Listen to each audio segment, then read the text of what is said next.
19. Swear to God, I'm taking over 19. Hey, back, hit a quarter million. When it's here, pretty chilly. I've been trying to find me really wow. Silly, yo, I be gone like Cheerio. Really though, swear we finna get the gold. You the goat, but the most been getting old. Standing still, yeah, I'm getting way too cold. Like it's uno dos, I go single on these hoes. Doesn't songs, doesn't shows. Guess that's just one way to grow. What is up? We are Dynasty DEGENS, and we are back to do a little special. We're talking fantasy tight ends, rookie tight ends, and I got my buddy, man. My buddy that talks about tight ends all the time. Gave me a little wink there. I love that. Coop, what's up, brother? How you doing? What's happening, man? You know, it's funny, a little behind the scenes. You were like, hey, I know you do more than tight ends. You know, I don't want to pigeonhole you. It's like, you know, we always talk tight ends. Here's a little secret, everybody. I like talking tight end. This is my favorite position for a reason. It's a huge advantage we can get in every format, right? So if you want to talk tight ends, I'm down for it. Always. I'm down to talk any position, but this is my favorite one, man. So glad we're talking tight ends. You're a full-bodied man, though. You have assets. You're just more than, you know, like nice shoes. You have nice pants. You nice belt, dude. I've seen your belts, man. They're nice. You know. But tops, always the hat. Are you gonna pull out the belt? But the shoes, that's where we shine, man. So let's do a little shoe shine today with tight ends. And here's the beautiful thing. We can do multiple shows. It's still May. So we can circle back. You can come online. We can make it happen. We'll cover all the positions. Like, I know people might be surprised to find that my leagues aren't just tight ends. I actually have to start players at every position. So we can talk about all that, but I'm glad we're doing tight ends today. I just am. Dude, imagine that, though. A super flex. I actually did that. So Chuck, we were talking about Chuck backstage too, but Chuck did an all flex league, like an all flex league. So it's a super flex. It's 2 quarterbacks and then 11 flex. I think it's start 13, start 14. So it could be 12 flex. I'm not sure, but it's all flex. Here's what I did there. I want 5 tight ends and then 2 flexes. So you can maybe have. I went 6 tight ends. Everyone went full fade on tight end. And I got Bowers, Hawkinson, Kittle, Andrews, and then I think I scooped up a couple rookies. I got Arroyo. I got Mason Taylor. It's just, you know, I went zig. I went zig and one zag, and then I thought of you, and I was like, man, Papa would be proud. I feel like I got to tell him about this. I am proud, dude. That Chuck Bass, dude, that rascal. Of course, he comes with that kind of league. Rascal, dude. I love that man. He's what I need in my life. All right, man. We're talking tight ends. Obviously, we're going to talk rookie tight ends initially. We'll segue into whatever it is that you want to talk about. And, you know, I know that you want not that you want the floor. I want you to have the floor because, you know, you were so gracious enough to go on my show and talk about this. And I want to hear exactly what you have to say about these guys. I think initially everyone does want to hear about the first 2 top tight ends of the class. They want to talk Loveland. They want to talk Warren. They want to talk about the landing spots. And then ultimately, obviously, Warren was the guy that everyone had above Loveland at one point in time, based off of just, you know, last year's production and then various other factors. I want to know what your initial reaction and then your analysis of the landing spots and then, you know, their fits and everything that we know now. Who do you like more out of that little 2-tier guy? And then, you know, who is it that you want to take first overall in this group? Yeah. So, and that's the thing is that I am one that does factor everything in. I know there's a lot of people that like to just do their research before the draft and completely ignore the draft, completely ignore the schemes, the landing spots. That to me feels like trying to do the puzzle upside down. You know what I mean? It's one of those things where, of course, you can do it. You can get it right. It takes a lot more work. And you're really only doing it to say that you did. I mean, because you don't get more fantasy points in your league for ignoring the draft. You don't get more fantasy points in your league for not thinking about these coaching staffs and the people that make these decisions, right? So for me personally, like coming in, I did have Tyler Warren slightly ahead. I just put them in the same tier and told everybody what I always told them. Here's what I think going into the draft. Then we'll see what happens and we'll shake it out. I did have a guy, Brandon Huffman, on. I always consort with other tight end experts, and he was like, Colston Loveland's my guy. I think he's going to go first in the draft. The way that it settled out, Colston Loveland ended up being the younger guy that got drafted sooner to an offense with a guy, Ben Johnson, we really like, to a team whose quarterback we're more hopeful for long-term in terms of passing, in Caleb Williams versus Anthony Richardson versus Daniel Jones. And I know that with tight end position, that's not the end-all be-all. It's still very close. I have these guys back-to-back in my rankings. And if somebody said, hey, you know what, I love Tyler Warren, I love that he was the focal point, that he's the wildcat guy, then go right ahead and take him first. I wouldn't even argue with that, but I have Colston Loveland first, right? And it's pretty simple at the end of the day. When you boil everything down, both these guys are in a position to succeed, but Colston Loveland now ends up in a spot where I do think he can play a lot of big slot. I do think he can be used kind of like a split end at times, whereas with the Colts, they've said time and time again that they want to have a true two-way inline tight end. They have Josh Downs as their slot guy. He pretty much only plays slot. So it's tough to picture a world where they just line up Tyler Warren a ton as their slot guy, the way you would like an Evan Engram or a Travis Kelce or Mark Andrews with the Ravens. And that's kind of where the big points come from. So that's the way I boil it down. I think these guys are very close. I do have Loveland ahead. And for redraft, I'm honestly not super excited with either. I just, we want to have a guy that can be either lead his team in targets or be a top 2 target on the team. And I just think these guys have a tougher path to that, just because you look at DJ Moore and Rome Odunze and Luther Burden. You look at, Michael Pittman, Josh Downs, Alec Pearson, Adonai Mitchell. It's just kind of a tough path. They were landing spots that would have been better for redraft. But for Dynasty, I think these guys are both going to be great. I think they're stars. Yeah, and I've broken this down quite a few times. I had Matt on, I had the Podfather on last week, and we talked about this in nauseum actually. But the idea, like Loveland, you and I have talked about this too. You want to target the tight ends that are the first or second options on offenses 9 times out of 10. Like it's very rare for a tight end to be valuable in fantasy as the third or fourth option on their team, and that's just the reality of it when it comes to consistency.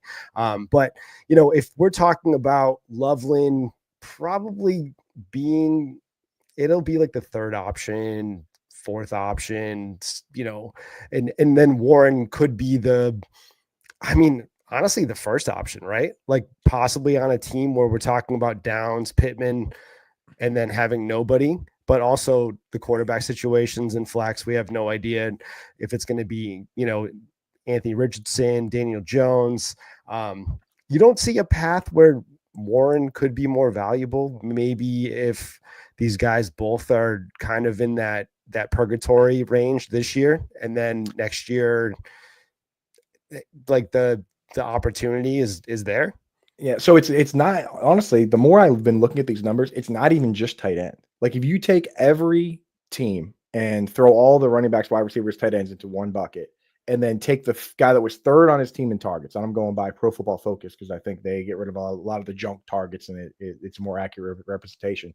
If you look at the guy that's third on his team in targets, the highest scoring guy last year was Rashad Bateman, and he scored like 186 fantasy points. He was the wide receiver of like 40. So you really, across the board, not just tight ends, but wide receivers too. For me personally, and again, this is what I always tell people out there, is that take these tidbits and these guys and use your own opinions to come to a conclusion. So you personally, if you don't like Josh Downs, if you don't like Michael Pittman, then you're going to like Tyler Warren. The thing is, I look at a guy like Michael Pittman. First of all, I like Josh Downs. He was a top 5 guy in targets per route run last year, which is crazy considering the other guys on that list. He doesn't have a full-time role. So I think Downs is a guy that's going to be great. And Michael Pittman, this is a guy that when healthy, he plays every snap. And he look at the past few seasons. Last year, he had the bad back. He still got 111 targets. The year before that, he got 150. The year before that, he got 140. I mean, is this really a guy that's going to come out this year? They say his back is already healthy. He didn't need surgery. Is he really going to go from a guy that gets 100 plus 110, 140, 150 targets to getting like 80, 90? Because that's what you need. It's very rare for a team to have 3 guys all get 100 targets on the same team. So I do have, for redraft, I am more willing to take Warren than Loveland. Honestly, I'm probably not going to take either of them, but I'm with you from a redraft standpoint. But I look at it and I don't necessarily know if he is going to come in right away and command 120 targets and they're going to tell Michael Pittman that, we're not going to throw as much to you anymore now. I think Michael Pittman's they paid him a lot of money. He's an established star, and when healthy, they lean on that guy pretty hard. I think it's easy to forget that. Michael Pittman going off the board at wide receiver 52 on Underdog right now, I think is pretty good value. Yeah, I think people are just like saying Pittman's dust at this point. It's just crazy. He's 27. That's the age apex for wide receivers. Dude, and this is Dynasty life in general. I think more redraft bros have gone into Dynasty, and it's really infiltrated the culture of Dynasty. I think everyone has this, hey man, like I'm here for a good time, not a long time mentality. And I want to value these guys at that clip where it's, if you didn't do anything last year, you're already dead. Right. Like Jerry Jeudy was cooked. Obviously, these guys that come in, they are good prospects. They do show out that they have skills. They have route running ability. They can catch. They have that ability that the teams are playing them at 100% snap rate. I want in on any guy that's getting 99% of the snaps on a team in general, right? Exactly. And in Dynasty, the one thing that overlaps with Dynasty and best ball is the true need for upside, because in your regular redraft league, everything's smoothed out. It's a 1-year league with a snake draft and and everyone's just trying to field a reasonable lineup. In Dynasty, the teams become so top heavy because if everyone's playing correctly, you're going to have teams that are playing to win now and teams that are playing for the future. And the teams playing for the future trade their older good players to the teams that are playing to win now. It ends up being a very top heavy format. So for me, that's why I'm always so confused and same thing with best ball. It's, you only the spike weeks matter and you need these monster weeks. So that's also a very top heavy format. Now, it confuses me when I see people preferring guys like Jacoby Myers over Michael Pittman, just because, like you said, Jacoby Myers may have scored more fantasy points just last season. But if you look at ceiling, Michael Pittman obviously has the higher ceiling, right? And when it comes to Dynasty, like when you're a competing team, and I'm talking for leagues that have 3 wide receiver spots, 2 running backs, and then 1 or 2 flexes. If your league has like 6 flexes and you start everybody, then sure, you're going to be fired up to have Jacoby Myers. But like in most of my leagues that are competing now, I look at my lineup and I look at a guy like Jacoby Myers and I'm like, am I going to win the championship with Jacoby Myers as my in my lineup every single week? I don't know. I feel like if I'm competing to win now, I need to have stars. I want to have 3 top 24 wide receivers in my lineup. And then maybe you have Jacoby Myers for like a flex or something like that. But I'm looking for upside. Not to bag on Jacoby Myers because, I'm a Patriots fan. You see all the stuff right there. It's pretty upsetting we let him leave and gave the exact same money to Juju Smith-Schuster. For me, I care most about upside, and I think people are ruling out the possibility that the upside for a true split end like Michael Pittman having a big. I don't want to turn this into a whole Michael Pittman show, but I'm looking for upside. And then the same thing goes for tight end. Like in this entire tight end class, if you're competing now, if you look at your team and you say, I'm going to win this year, you should not have a rookie tight end starting for you. You shouldn't. You have them on your team for sure, but I would go out and spend up and trade future picks and trade younger players to get somebody that you can trust a little more. Because when you're competing now, you want to have that potential for a guy to blow up big on your bench, which any of these rookies could, but you want to have somebody you could trust in the lineup because you can only lose so many games, and it's so damn hard to win in Dynasty. You could have the best team in your league, right? Like the best by far, and win once in like 5 years because that's fantasy football. Yeah, there was so many. How many times have you lost? How many times have you lost a hand to poker with like pocket aces or pocket kings? That's the thing. I mean, I'm in many dynasty leagues, and I consider myself a very good dynasty player. But up to chance, we're talking about winning upwards of 12 to 13 times in the last 5 years, and I'm in at least 10 to 12 dynasty leagues a year, and that's just the reality of it. And that's even a good success rate at that point when I'm in the playoffs or in the championship every year, and it just doesn't roll my way. But there was so much content right there that you just dropped. I mean, I'm talking Michael Pittman entire hour Phil show. I feel like dude. How many views would that get? 12. You know what? It would be under 20, right? I do that all the time. My whole thing is that people want one thing. All I want to do is write an article about a 5,000 word article about the tight end 28 that no one will read. That's like what I want. So if you want to do Michael Pittman entire show that no one watches, that's my jam. I'm in. I did a complete write up on Player Profiler for the Indianapolis Colts. If you want to check that out, and Oh yeah, it is Michael Pittman heavy, it's Josh Downs heavy, it is Daniel Jones heavy. It's all the guys that you might not really value or want on your dynasty teams, but I gas them up to the point where you might want them. I got a tweet sitting in the draft about Anthony Richardson. Maybe I'll tweet it out after we record this. But dude, his 47.7% completion percentage. I took every quarterback over the last like 20 years that threw at least 250 times, where there's literally like 400 of them. His completion percentage last year was the second worst, behind only one of the seasons from Tim Tebow. That's crazy, right? So Daniel Jones is locked in. And I keep telling people this, that we're going to reel off of tight ends for 1 second. I'm going to say Daniel Jones is the day one starter on that team. And that's not because Daniel Jones is good. I just think Anthony Richardson is so bad, man. And it's unfortunate. It's tough because we want it for fantasy, right? But I think it was a genius move by the Colts to bring in Daniel Jones, right? Because last year, like let's say last year they go in with Joe Flacco and Anthony Richardson. In practice, Anthony Richardson was always going to be more mobile. And in practice, Joe Flacco was always going to throw the ball better. But they were always going to sit there and say, well, this guy can run and that guy can't. So that's the difference. But when you bring in Daniel Jones, he has just enough of that element of being able to run the ball that you can no longer say that. If Daniel Jones is better going through all those drills, you can't just say, well, this guy can run and that guy can't run, because we watched Daniel Jones run for like 700, 800 yards. So like you can't just turn around and say, well, this guy has an element that this guy doesn't. Obviously, Anthony Richardson's running is better. But if Daniel Jones is just better in everything, better at the handoffs, better at the footwork, better at the passing, better at running the offense, I think it's entirely possible. I think people are really underrating the fact that if this dude just plays better at the position of quarterback in practice, he will be the quarterback. Like, yeah, so. I like this though. Jamarcus Russell or Anthony Richardson? I'm going to take Anthony Richardson here. Who do you got? I'll take Anthony Richardson because Jamarcus Russell had everything I hear from Anthony Richardson is good. He's trying to play well. Jamarcus Russell didn't even try. Did you ever hear the old story about the CD with him? Yeah, when they handed it to him and they were like, "Watch the tape and watch this tape," and it was I've heard different variations of it. They all say it was blank. One version of it said that there was $100 bill in the case and that he handed it back. You know what I mean? But just like that, he didn't even care, man. So Jamarcus Russell, and he's the perfect example of a guy that has all the talent in the world but doesn't want to put in the work. Anthony Richardson, I think, is putting in the work.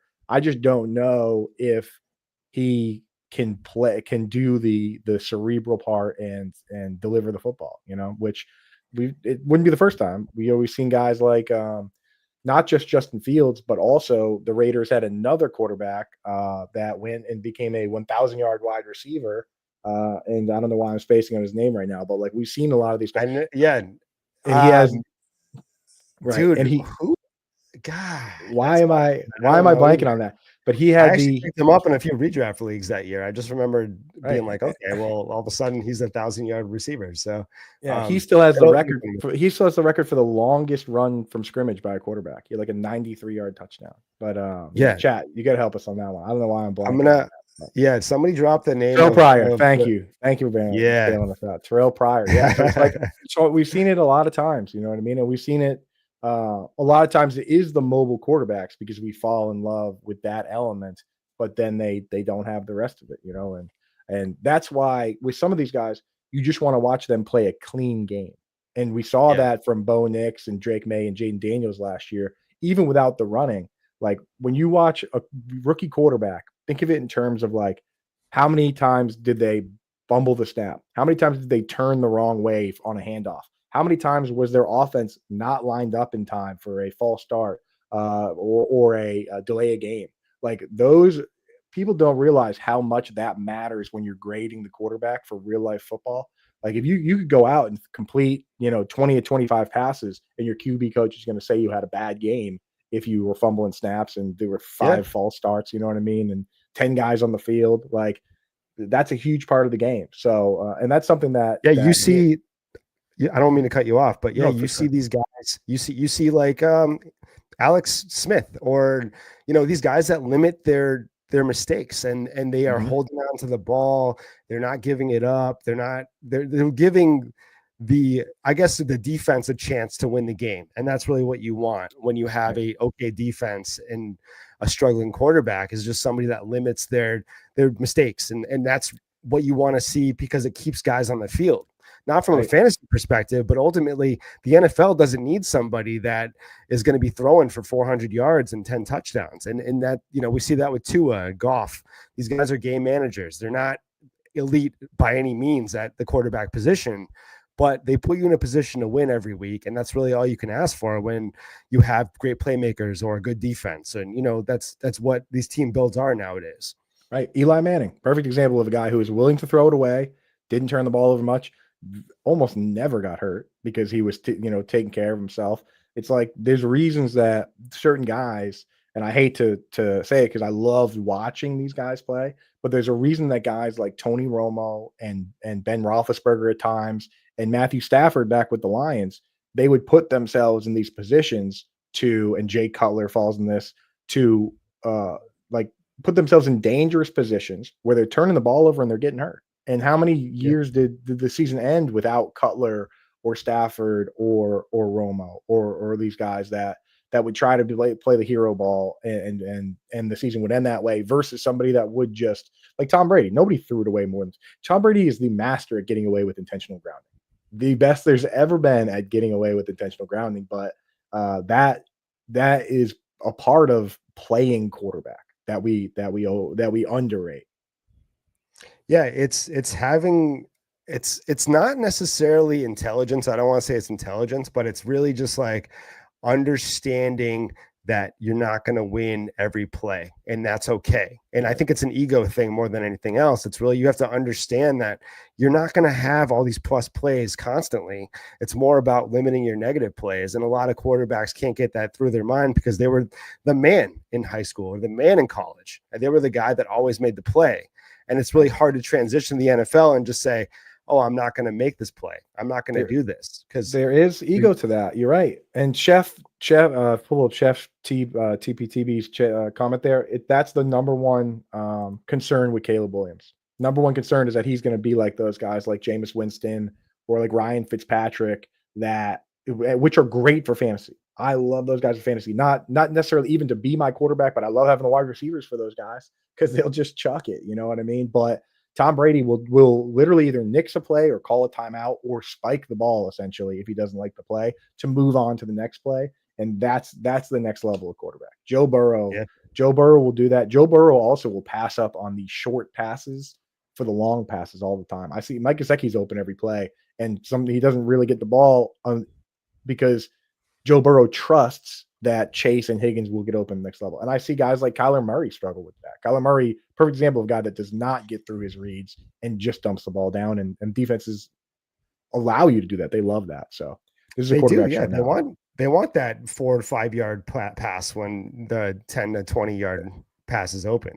Yes. Wait, to run it back though, let's go back to these tight ends real quick. And let's talk about, you mentioned earlier that you would rather get a vet or somebody. You're not going to win the championship with a rookie tight end 9 times out of 10, unless you have like a unicorn, like obviously Bowers or Laporta his rookie year. These guys probably could have gave you enough juice to pull off a victory. But if you have a Loveland, if you have a Warren, are there veteran guys that you want to target if you're in that mode of, I'm going to win, but I don't have a tight end and I'm just looking at Warren or Loveland right now? Is there somebody that you would move off for a plus or add to these guys to go get currently in dynasty leagues? So the thing is, I try not to trade those guys if I drafted them for the reason I drafted them, like they were best available. I build my dynasty teams in a very similar fashion to the yin yang tight end that we use for redraft, which is, if I have an elite tight end that I trust, I only care about bye weeks. So if I have Brock Bowers, then I basically just look and see, hey, where's his bye week? And I make sure I have anybody that's boring but safe enough to play for a bye week or injury. Like if I have Brock Bowers, I'll go and get myself like a Hunter Henry, right? Or like that, a guy that you put in for 1 week and you feel okay about it. And Hunter Henry last year was tight end like 6 in targets. Him and Zach Ertz another one for that situation. Now, if I have a Colston Loveland, then that's where I go in and I try and grab, and I want to win now. I go in and I try to get those veterans. I try and pry them away from a team that should be playing for the future. So you find somebody that's holding on to Kelsey or Mark Andrews or Evan Engram or George Kittle or even Jonnu Smith is getting up there in age, and you say, hey, you know what, man, like you're not going to win this year. Or you say, I wrote an entire article. Actually, the one that won FSWA article of the year is called 3 Books for the Dynasty Trader. If you just go to fantasyalarm.com/3books, I talk about this, how to approach people in a way that's not insulting to them. But you say, hey, you know what? I love what you're doing with your team. You're going younger here. You're playing for the future. You got a lot of picks. But, Travis Kelce doesn't really fit with what you're doing. You know what I mean? So, and I'm trying to win now. How about I give you my pick next year for your guy here? And I win now and you win later, right? And you work out a deal like that. So that's what I'm looking to do in those situations, is that like you want to have the safest possible starter with the highest risk, highest reward on your bench, which in many cases is rookies. And then, again, if your starter is someone like Evan Engram and you can't get one of the rookies, go out and look for guys who could be a top 2 target on the team that are young and then they have explosiveness, like a Chiga Conquo, right? Or a Jatavian Sanders, or maybe you throw a Ben Sennett on the bench, right? Like build it that way. Try to give yourself as much as good of a balance of safety and upside as you can get. Yeah, I like that. And these guys, they're just not valued. I know that Chef just mentioned Jake Ferguson, and I have a deep seated love for Ferguson next year. And even Pickens being added to that team, I think he's primed. He's in a contract year. I love my contract year tight ends. I like these guys. Like, you're looking at somebody that's probably the second or third target on a team with Dak being fully healthy, hopefully. And obviously just being there for a full season with that team, I think he's really primed for a nice year. And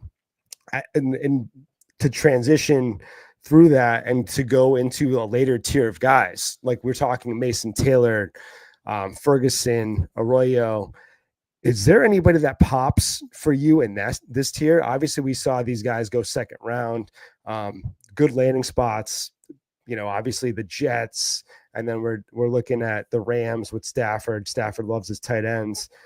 Do you love any of these guys for this year, or is there somebody that you're in the second, third round and you're just like, I got to get this guy right now? So this group actually got flattened out for me by what happened here. I love that they all went in the second round. I love that they got decent landing spots. The thing is, you had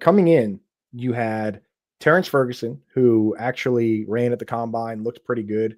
The thing is, Oregon's, I'm not going to say it's a Mickey Mouse offense, but like they don't put their guys in position to win versus man-to-man. So there's not a lot of tape on what Ferguson can do individually, but I do like that player a lot. Then you have Elijah Arroyo, who's even more of a wild card because he was hurt through all of college. He didn't run at the combine or his pro day because he dealt with a knee issue, which is bad because he's had knee issues. But we've got, as Theo Greminger loves to point out, we have tape of him.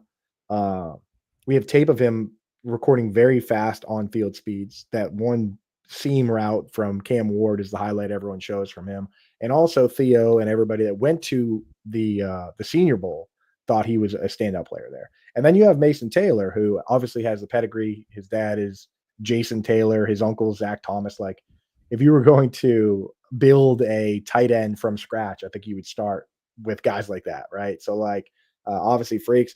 And the thing is with him, he unfortunately at LSU played in line for 70% of his snaps and blocked on 16% of his pass plays, which typically that's a mega red flag. Like, because the NFL is the permanent all-star game of college. So if you're saying, okay, huddle up, we're going to call a pass play here.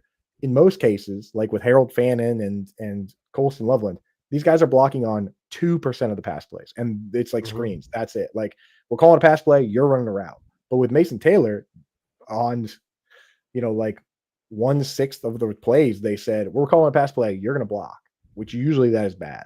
And that situation for Taylor, honestly, gives him the lowest floor of the group, but his landing spot gives him the highest floor, the highest ceiling. So he has the lowest floor and the highest ceiling because he could be a top 2 target on the team. He was the first guy to get picked to this group. So it really flattened things out for me. What I like doing is if I'm on the clock and like these are the guys that are available, and let's say pick a wide receiver from the second round you don't really love. Like, I mean, is there a guy of like Luther Burden, Trey Harris, Jaden Higgins you don't really like around?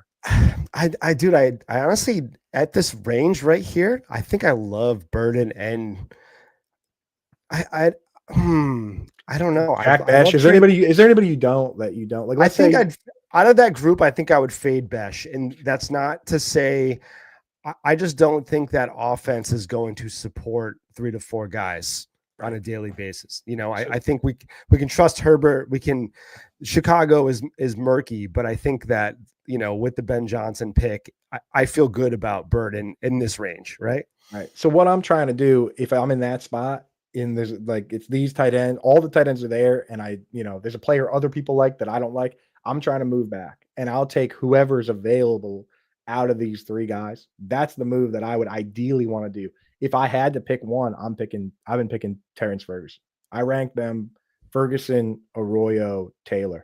And again, it's for me, I think that all 3 of them can succeed at the next level, but Taylor has the highest odds of being a guy that ends up like a Tyler Kroft or like a not necessarily like a Michael Pruitt, but more of an inline guy. I mean, and people will say, oh, they took him in the second round. Well, the Bengals took Drew Sample in the second round.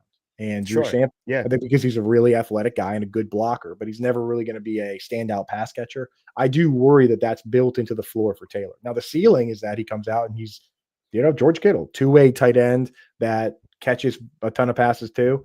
So all 3 of the guys are worth the stab. But with Ferguson, there's no world where he ends up being that guy. I think he's going to be the heir apparent for Tyler Higbee. And also, this Rams team, this Rams front office, they are like the gold standard. Les Snead has been nailing these picks. Puka Nakuas and Cooper Kupps and Kyron Williams. He's been nailing these picks. And his head scout, Brad Holmes, goes on, and now he's the back-to-back executive of the year in the NFL. And then, now we're watching, James Gladstone go to the Jaguars, and he's the GM of the Jaguars. Like, this is like the gold standard of picking players. And I don't think we acknowledge that enough. Like, people for years would be like, oh, whatever wide receiver Belichick takes, I'm out on. But we don't turn around and say, hey, this team keeps hitting and hitting and hitting and hitting. Why don't we lean into what their GMs are doing? So I like Ferguson. And then I like Arroyo because we see around the league, the teams that use a fullback highly consolidate the targets among the top 3 guys, right? So, like, if you can't be a top 2 target, we want George Kittle on a team that uses Kyle Juszczyk. And, for years they've used Charlie Warner, and then it was Eric Saubert. Now it's going to be Luke Farrell. Those guys aren't soaking up targets. Same with Jonnu Smith, right? The reason Jonnu Smith got so many targets is because it was Tyreek Hill, Jalen Waddle, and then they used Alec Ingold and Julian Hill. Julian Hill was like 4th or 5th on the team in targets because they don't. People never talk about that. Nobody ever talks about that. Right. So the Seahawks are coming in, and the first thing Clint Kubiak says in his press conference is, I'm bringing in a fullback, which is what they did with the Saints. That's why we got such high consolidation between Rashid Shaheed and Chris Olave, right? The guy that got the second most snaps in the backfield behind Alvin Kamara was Adam Prentice, the fullback. So he goes, I'm bringing in the fullback. They draft this kid with a great fullback name out of Alabama, Robbie Oots. Oots coming in to play fullback, 270 pounds. They get Gray Zabel in the first round, beef up the offensive line. Noah Fant could be traded or released before the season starts, $9.5 million in savings. But even if not, I don't think they're going to extend him. And Arroyo could end up being the, if Kubiak works out, he could be the George Kittle, Jonnu Smith tight end in a scheme like that. So for me, I like all 3. Ideally, you pick up extra value and get whoever's cheapest. But if I have to pick, I'm picking that one. Man, you just cooked right there. You cooked it up. You cooked everything. Well, people ask so much sprinkle. People do not talk about the fullbacks often. They do not talk about. I agree. The Rams are always chalky. They're that ever knowing dynasty team that trades back, and then all of a sudden has very good compete team with a million picks, and obviously they're not the pick situation, but like the way that they finessed that draft was incredible, and I agree with that. I to touch on these tight ends though, all right, so Taylor's usage, do you think that has anything to do with the weapons they had over on that team? Like RIP, but Kyron Lacy, the fact that he was kind of an alpha kind of guy, and were they if from the tape that you've watched and everything that you see off of everything, the analytics, is there a way that you could kind of paint that as his usage was just really more mandatory than skill? Like if he was being used in that blocking scheme, it's just really to open up the other weapons, because we're not going to say that Taylor is a receiving weapon like Lacy, but from what you've seen, I just trying to go from the other side. You have to, and that's why we still rank him high. You know what I mean? The problem is when 3 tight ends go in the second round, you have to split hairs, and when you take one, you don't get the other. Same thing with Loveland versus Warren. I could rank them as close as I want, but once you pick one, you don't get the other. That's why Dynasty is so brutal. Like, that's why best ball is so forgiving, is that I can go out and get a 15% share of one guy and a 14.9% share of the other guy if I want to. So like Dynasty's brutal that way. And for me, that is the picture you have to paint. And it wouldn't be the first time we've seen it. I mean, a good example is Rashee Rice. Rashee Rice in college was a outside contested catch guy. Like, he had a ton of contested catches. That's how they used him. They only used him on one side of the field in college too. He was like, you're going to be our outside wide right side guy, and we're going to chuck it up to you. Right. Yeah. The Chiefs brought him in and they used him completely differently. It could not be any more different. They basically looked at this guy and said, I'm not sure if they were using you wrong, but here's how we're going to use you. And he's awesome. Right. In this other role, that's a bunch of screens and it's underneath. He had like no contested catches. I was shocked that the guy he had the most contested catches of any rookie in coming out, and then he had none. It was very strange. Rashee Rice is the biggest L that I've taken, I think, in my prospect now. Actually, I mean, I was out on Puka too, and I think that's just, the reality. You're going to have these guys, the outlier guys that you can go off of the tape and you can study them left and right. They're going to hit, but your process isn't wrong. And that's really like Rashee Rice was that guy to me. He was not just you. You're man. right. It's not just you. One side contested catch. He's Keon Coleman in college. He is that guy that can only catch over you. I would give him at best a Pickens style guy. Like, I didn't see him being what he was used as and what he's being used as. Like, he's still a massive value in startups too. I'm in a mid startup right now. I'm looking at him in the 5th round, and I'm like, why is he here? And Matt Harmon, like, if you look at the guys that focus on college production specifically, they were also not necessarily fully out, but lower. And Matt Harmon will say it himself. JJ Zacharisa will say it as well, that he did not look good in their models. He did not look good on, in the review for Harmon. But that goes into this whole thing of like, we don't know what these teams are looking for. Like, we could watch a guy on film and be like, oh, I hate his first step. And the Steelers will be like, oh, found another one where we just have to fix his first step. You know what I mean? Like, Steelers is another team we got to give their flowers to, right? Because Steelers, if you're going to not draft a wide receiver because Bill Belichick took them, you're going to draft them absolutely if Mike Tomlin and the co-team takes a wide receiver. I would take a 4th round wide receiver on the Steelers over a 1st round Patriots wide receiver all day. And that's just kind of how my process has gone. And it hasn't really burned me at all. Right. I wrote an article on this topic. I call it draft narrative. Right. And the example I use in the article, 2021, there were a bunch of teams that needed split ends and a bunch of split ends available in the 2nd round. And you watched how it went. Right. So the guys available were like, Denzel Mims, T. Higgins, Michael Pittman, Antonio Gandy-Golden, Chase Claypool. And as the round progressed, like, people love Denzel Mims, they loved Gandy-Golden, they love these guys. T. Higgins goes first. Very next pick, the Colts trade up and take Michael Pittman. Right? So bing, boom. Then the round goes. The Jets are on the clock. They need a split end. They trade out and give the Seahawks that pick. Then the Steelers take Chase Claypool. Then a little bit later on, guys like KJ Hamler and Laviska Shenault go, but they're not split ends. Then the Jets take Denzel Mims. And then guys like Brian Edwards falls, and guys like Antonio Gandy Golden fall.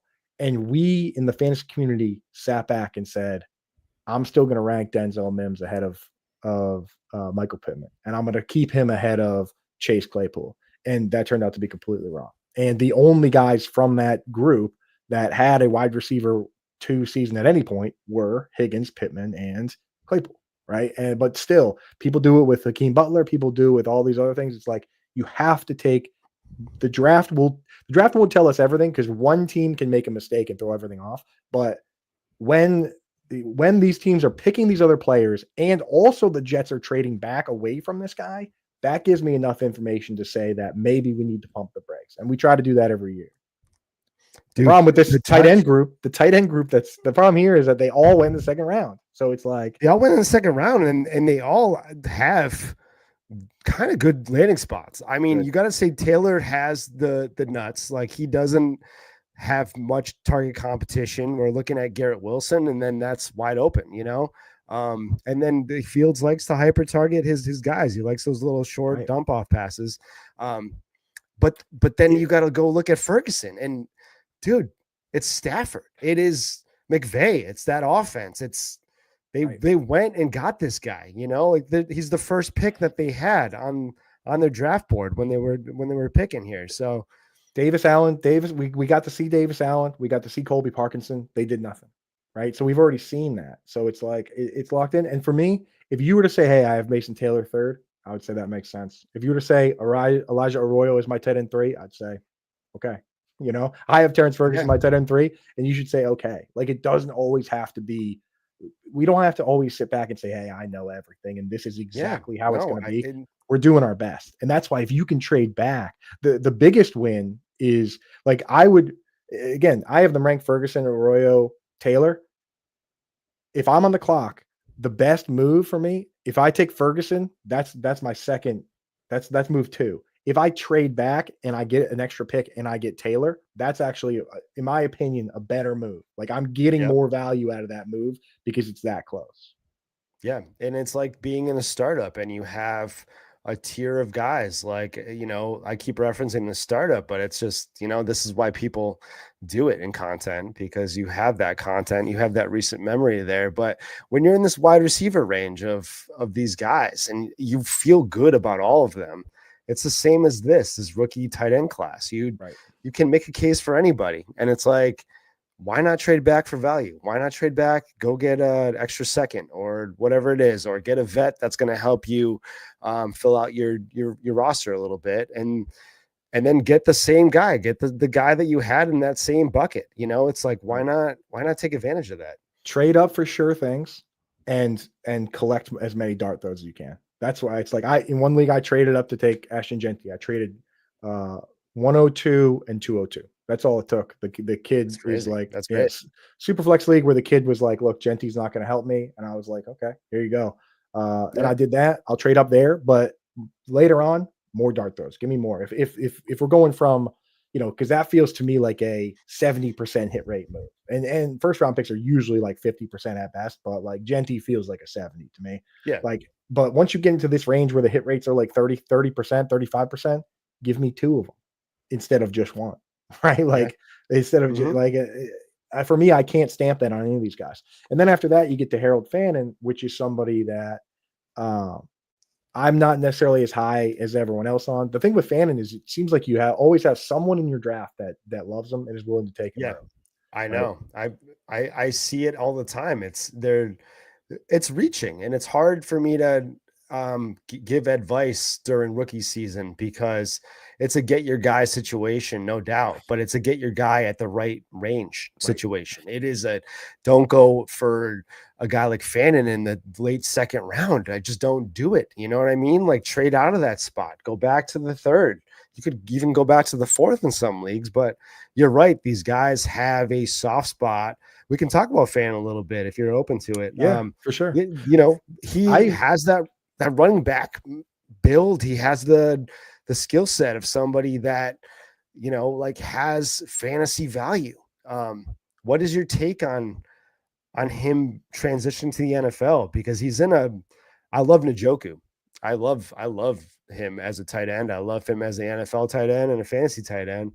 where do you see Fannin fitting in on this team? Yeah, and so for me, I actually ended up taking him in one draft where he did fall to a spot that I'm comfortable with. For me, my comp for him is Jatavian Sanders, right? And people they're like, "Oh, that sucks," but I like Jatavian Sanders. That's I the like thing. Jatavian I Sanders. like the player, right? And the thing is, both have very sure hands. Both play aggressively, which I love, but they're just not as fast in. They're not as fast as they seem. That's the thing, is that both the guys like, and Sanders was at Texas. Obviously, Fanning was at Bowling Green. You gotta take the stats and put them at the wayside, because you look at the all-time college football stat leaders, and they're guys from these conferences, right? The Mountain West and the MAC. Like Corey Davis is the all-time leading wide receiver for career wide receiver yards. He played in this same division, right? Harold Fannin, right? The all-time leading passer is Case Keenum, and I think that was Mountain West. Same with like even Ashton Yeah. Genty stats to some degree. You have to dial him back a little bit. And A little Fannin, bit, yeah. a little bit. And the thing with Fannin is that because of the way he's built, right, where he's like a slower Evan Engram, not particularly big. Like he's never going to be an inline tight end. So you need a very specific scheme. The schemes like Doug Peterson that will use an inline tight end and then another tight end in the slot. Like Andy Reid does it with Noah Gray. Like if you put Harold Fannin on a team that has Noah Gray, where he can just be the Travis Kelce. I wish the Chiefs drafted Fannin. I would move Fannin way up, Or if the Broncos drafted Fannin to be their Evan Engram once Evan Engram's gone, that would be great. Even having him, like, I think, Peyton would be able to use him. Like I said, he works well out of the backfield. He has the mobility, he has the hips, he has the lower body to really just shift. And that's what I love about Fannin, is like he could be a hybrid guy. He could be somebody, man, like we could see. I had so many landing spots that would have worked. Yeah. Like if he had gone to the Patriots, even like where, now Josh McDaniel had a history of using guys like Gronk and Aaron Hernandez. Like Hunter Henry's your inline tight end, and then you can move him around. With the Browns, it just feels like they're going to eventually try to use them like David Njoku. I don't know if that's going to work. And I warned people with Fannin before that we've seen guys like this have careers in the NFL that are helpful to teams in real life football that do not translate to fantasy football. Yeah, like Fannin could have been used. I don't think he could be used on Cleveland, but I mean, we're talking about, now I'm forgetting, man, why can't I remember the hybrid wide receiver for Minnesota? This was probably 2012 to 2015. Solid dude. Cordell Patterson? No, this is even before Percy Harvin. Percy Harvin, dude. Percy Harvin. He has that Percy Harvin build. He has that skill set. I mean, obviously not as good of a pass catcher or just like a route tree by any means, but I could have really seen that kind of usage where he's getting 3 to 4 targets a game and getting 5 to 6 carries a game and being in that role of, oh man, just like juicy fantasy value for sure. The problem you run into is that with a lot of the guys that have a similar overall profile to him, like they end up being good, like, they end up becoming millionaires and playing in the league for 5-6 years, but they're never full-time guys. Like an example would be like Cameron Brate, where Cameron Brate had a very particular skill set, and you'd put him in and he'd go out and he'd catch a pass, and then he would come out of the game and you'd run the football, and then he'd go back out. And by the end of the game, he ended up playing like 40 or 50% of the snaps and catching 3 or 4 balls and playing. I think Brate played for like 10 years, right? Guys like Kylan Granson and Kylan Granson at SMU put up, he was running for like 50-yard touchdowns. Career. Yeah. In the same team, right? Same division. So, like guys like Jacob Hollister and these guys. And then that's the problem with these tweener tight ends, is that they have to be better than the wide receivers to play 80% of the snaps, right? Because if you're not going to use him in line, he's got to be a wide receiver. And it's very rare to have a Evan Engram where you look at it and say he's just as good at catching the football but he's better at blocking than these wide receivers. So it's entirely possible. But Fannin needs to come out from day one. I mean, he's not going to be better than Jerry Jeudy, who plays a lot of slot, but he needs to prove that like it's your wide receivers are going to be Jerry Jeudy, Cedric Tillman, and Harold Fannin. So he needs to be better than everybody else on that depth chart at playing wide receiver because David Njoku is going to play tight end. So yeah, he has the. It's kind of. I mean, we were talking Jeudy, Tillman, and then who else on that team? I mean, yeah, it it's doesn't. like it's pretty barren now. Elijah Moore's gone. Yeah, Elijah Moore's gone. It kind of opened up Fannin to have that usage, to have a role. Yeah, so that's the thing is it probably will be a lot of 2 tight end sets, right? Because I really don't think like I'm looking now like David Bell's kind of a bust. DeAndre Carter's a good return man. Oh, Deontay Johnson. That Deontay Johnson could be a problem. He could be a problem, right? And Yeah. I could do a whole pod on Deontay Johnson. That's another one. Like we could do a joint pod of Pittman and Deontay Johnson. That might not get views, but it would be fun as hell to talk about. And the ceiling and floor. I mean, like the floor is better for Michael Pittman. The ceiling for Deontay Johnson is 0, but the floor is 0, but the ceiling is what? I mean, this guy, he could go out and get 125 targets. We're what 2 years removed from Deontay Johnson being a top 25 wide receiver in Dynasty. Like he was averaging about like 9 targets a game over a 4-year span. He averaged 9 targets a game. He was, remember, what was it? 2021 or 20, or you know what I mean? Like he was a top 15 wide receiver. I think he finished as wide receiver 9 or 8 on the year. He was just electric, like, and everyone had him valued as a top 15 guy. Right. I'm willing to take last year and dismiss part of it for him in that what was happening. Like obviously ego was a huge problem. And he was showing up to these teams and thinking immediately that I'm here, give me the ball every play. And he just you show up, you don't know enough of the plays and it's an established team, especially like the Ravens. And that's what he was kind of crashing out. He's like, okay, I'm here. I'm the focal point. Let's do this. And when they turned to him and said, hey, you're going to probably play like 20% of the snaps, he lost his mind. And same, with the Texans, with each team. But this offseason, if he shows up and he learns the playbook and he's just competing with these guys, there's a very real chance that he's easily one of the best pass catchers on this team. It's just I forgot he was on the team.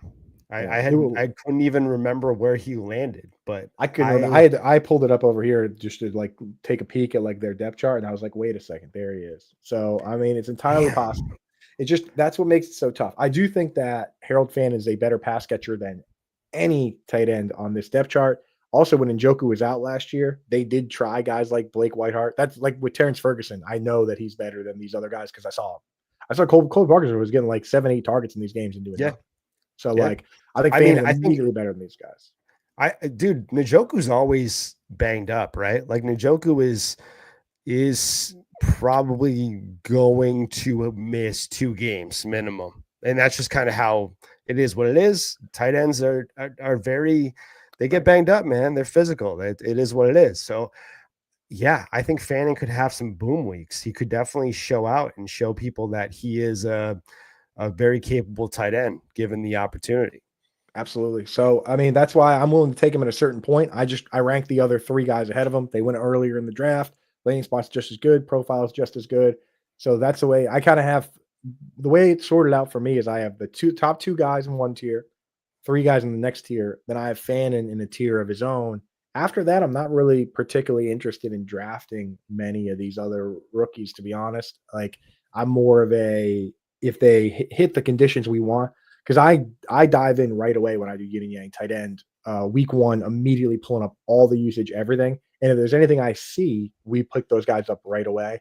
So for me, I usually don't, unless it's like a deep, deep league where everyone gets drafted and there's taxi squad spots. But even if it's something like that, I mean, like, where are you really going to go? Gunnar Helm had a profile very similar to Taylor in terms of blocking a ton. I mean, again, also 70% and 16% pass blocking, which is just like, it's tough, Yeah. Luke What about Lachey. what about Gadsden? Does Gadsden have any like So your analysis, the way you look at him, big slot guy, like any possibility of him having some value? actually I misspoke there. I do have him right behind Fannin, and the reason being that first off, this guy great hands. Did you watch any of him at Syracuse there? I know it's Syracuse, but No, I actually I do Devi, so I actually broke down a couple of his full in, and I had him even higher as a wide receiver at one point in time, but then obviously that transition happened, and I liked him even more, but it just never really like came to fruition. Like I had this idea of what it could be, and it never happened. But I do like him. I like the fit too.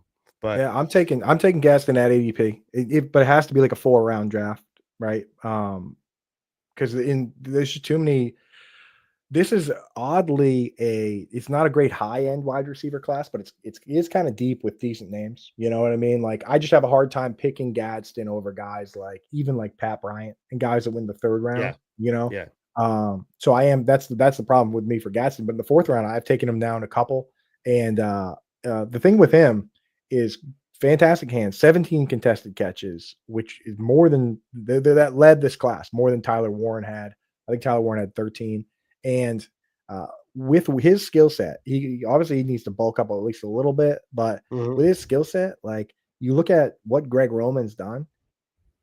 Greg Roman orchestrated a top 5 all-time fantasy tight end season with Mark Andrews. And in that season, Mark Andrews ran 85% of his routes from a wide receiver spot. And immediately he's the most athletic tight end in a room that has Tyler Conklin and Will Disley. So again, Gadsden, just like Fannin, could end up being a guy that is just another, Trey Burks or Kylan Granson. That's just kind of a Anthony Ferkser, right? Like just a rotational guy that, hey, you know what, we're going with a 2 tight end, set, but we might throw it here. So throw him out there. Like he could be one of those guys, but if they really want to do that, then he could end up having a big upside. The thing is, with Ladd McConkey, that everyone just views Ladd McConkey as a pure slot guy, but he's really not. He's more the thing that annoys me the most is people like, oh, he's Julian Edelman, because they view Edelman as a slot guy. So it's like the comp is right, but the reasoning's wrong. Because Edelman not even. I mean, you and I are both Patriot fans, and I think you and I know Edelman more than most on the Twitter sphere. Not a strict slot guy by any means. Played a ton of flanker. He was outside most games he ended up playing. Basically, it was like for 2 wide receiver sets, he played out wide. And then he was the wide receiver 1 for 3 years at that point in time. Like there's no way he could just play out of the slot. He plays like, his usage, Edelman's usage was like the way people use Chris Godwin or like Cooper Kupp, where it's like he's out wide. And then when it's 3 wide receiver sets, he comes in. Like CeeDee Lamb does that. Jackson Smith-Njigba does that. Like all the best wide receivers essentially do that. Yeah, that's what Edelman was doing. And same with Ladd McConkey. So if they decide the best 11 guys on this team are, Ladd McConkey, and then one of the wide receivers with, maybe it's Trey Harris, maybe it's Quentin Johnston, and then they want to use the 2 tight end setup with Gadsden in the slot and Tyler Conklin in line, then he could have big upside right away. The problem is that he needs to be a better wide receiver than the wide receivers. And if he was a better wide receiver, I don't think it's going to happen, but if he was a better wide receiver, he would have just stayed as a wide receiver in college. Exactly. Like you don't transition. That's what I always say that. I'm like, dude, if you were a good wide receiver, you wouldn't be a corner, The difference between a corner and a wide receiver is you can catch, and that's just the reality of it. And then eventually you're like, oh, I can't catch very well. I'm going to go bat passes out of the air. You don't transition. He could have been Mike Evans. If he was Mike Evans, he would have been Mike Evans, right? That's exactly it. Instead, he put on 20 pounds to be, could be Colin Grant. What is the reasoning? You're not good enough to be a wide receiver, or you went through a quarter life crisis and you gained 20 pounds by accident, and now you're transitioning to a tight end. I don't know. That's the thing is, that's what they tell you. Like, we had Brandon Huffman on. I mentioned him earlier on the show. So he's a legendary high school to college scout. Like he was the first guy to give Colson Loveland a 4-star rating. He told me the year before last, I was like, who should we not draft in fantasy? And he goes, Darnell Washington. He goes, when Darnell Washington was 17 years old, I was around for conversations where people were telling him, you need to switch to offensive tackle or you're going to be working at a car wash. He straight up said, he goes, if you switch to offensive tackle, you'll be a millionaire. And if you don't, then you might end up working at a car wash. That's what he said.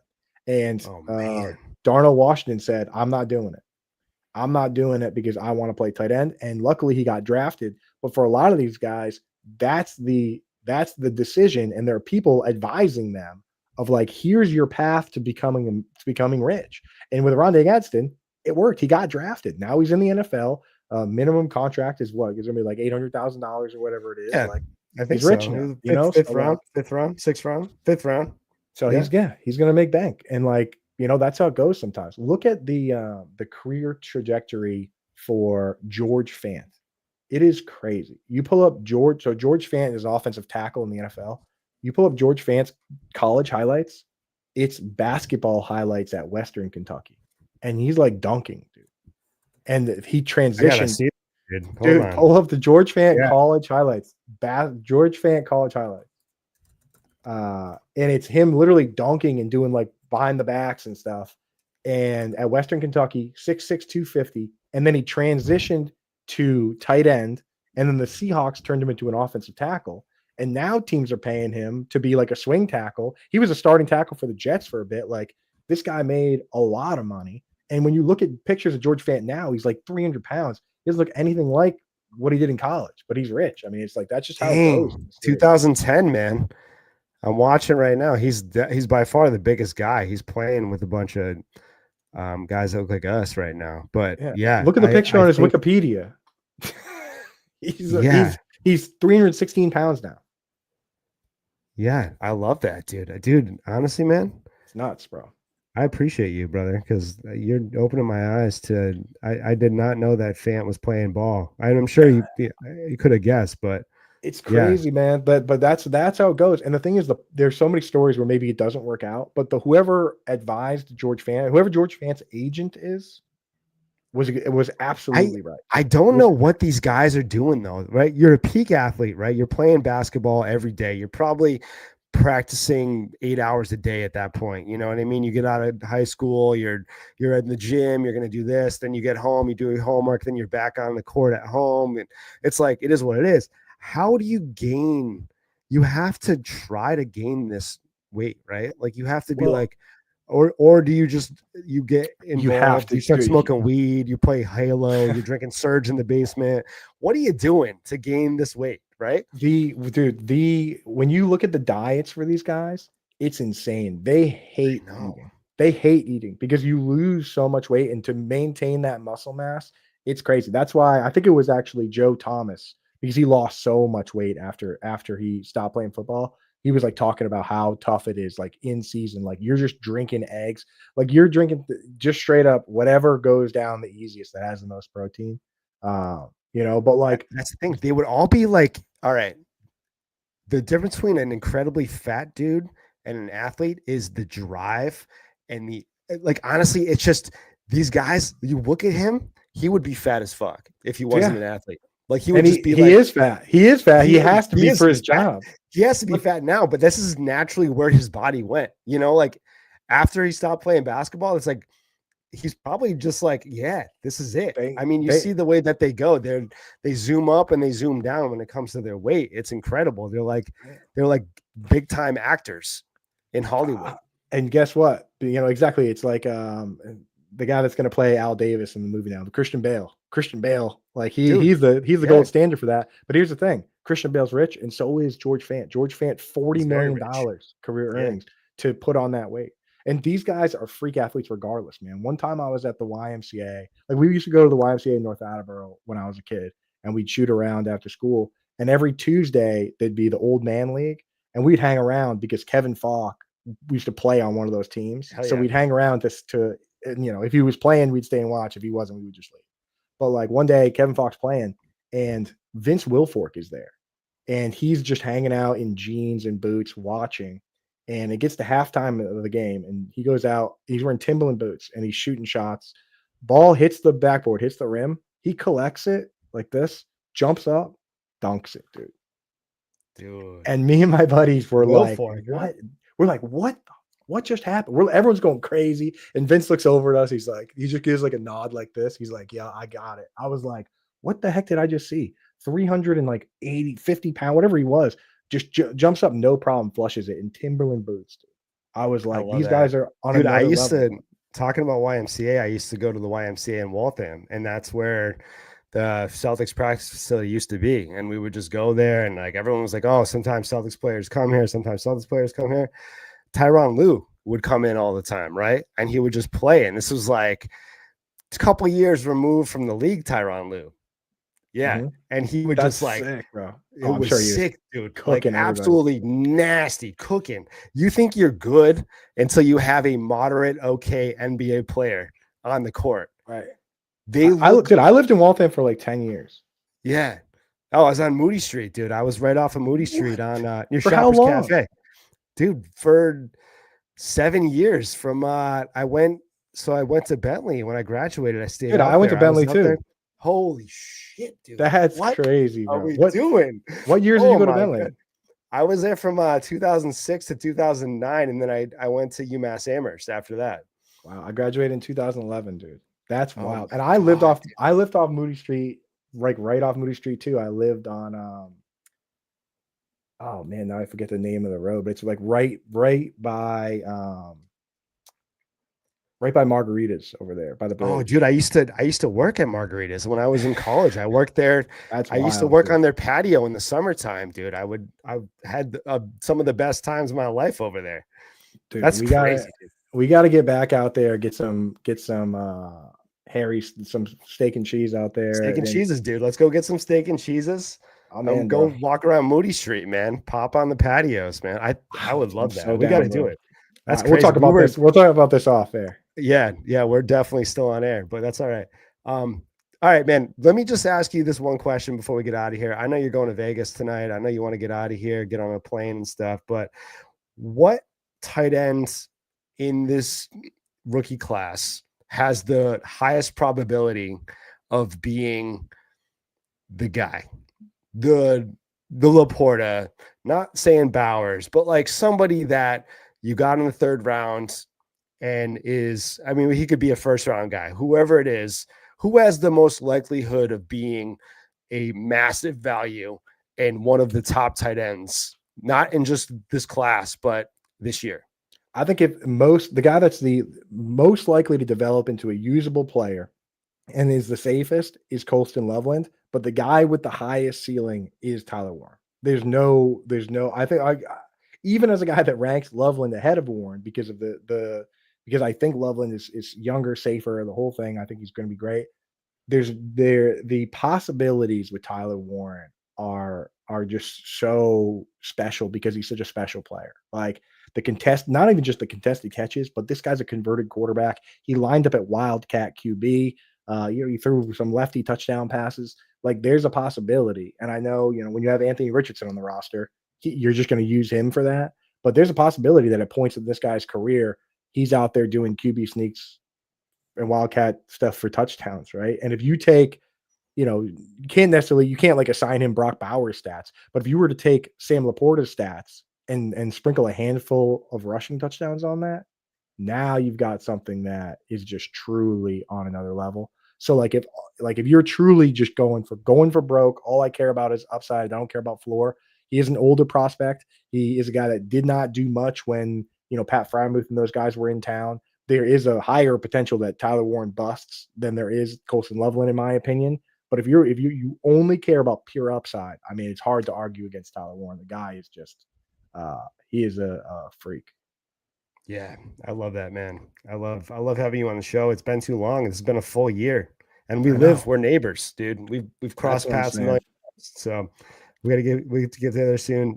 Drop anything you're doing with Fantasy Alarm right now, or anything that you have coming up, or that you want people to follow. Go check out anything on your site right now. Just tell people where to find you. Yeah, for sure. So our rookie ranking, I like to have a set of my own stuff up there. So we're always going to have like Howard Bender stuff, site stuff up. But like, if you like my content right now, my rookie rankings are up. my Dynasty rankings are up.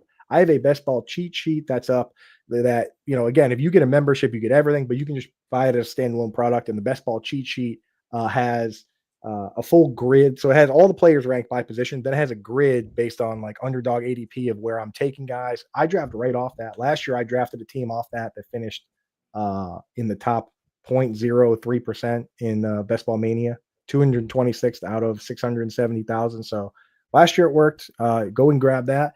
And then my shows all in the Fantasy Alarm YouTube and I'll be on Sirius XM every Thursday and Friday, 6 to 8 p.m., including tonight during the season, Sunday morning. So that's where you can find me. And if you're around, for the folks out there, if you live in Massachusetts like we do, come hang out for the Boston Scott Fish Bowl draft.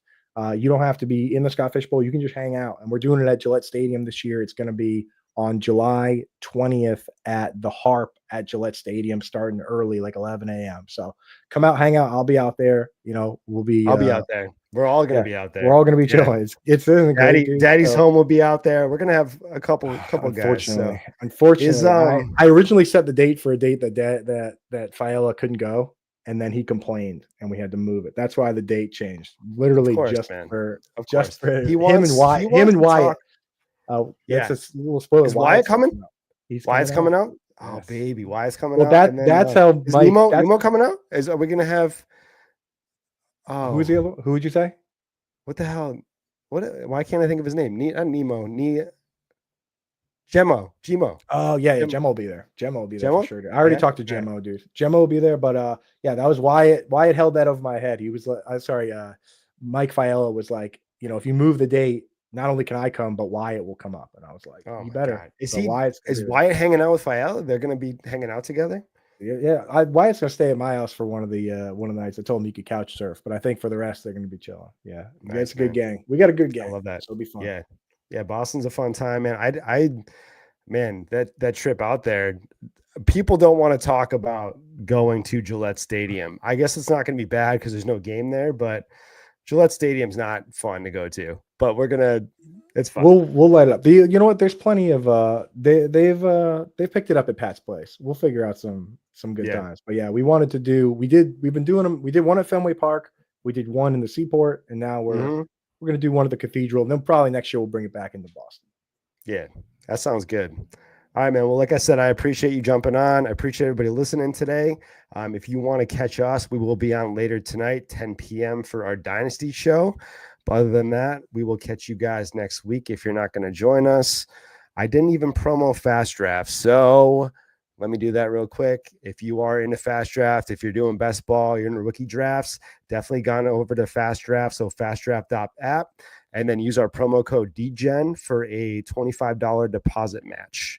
So it's great. Obviously, many different drafts. I think I'm doing a lot of drafts right now. I just do the turbo, so you can hit turbo and you can just be in drafts while you're on podcast right now. So I think that's what I'm doing. I'm getting alerts from my phone right now, and it's just constant drafting.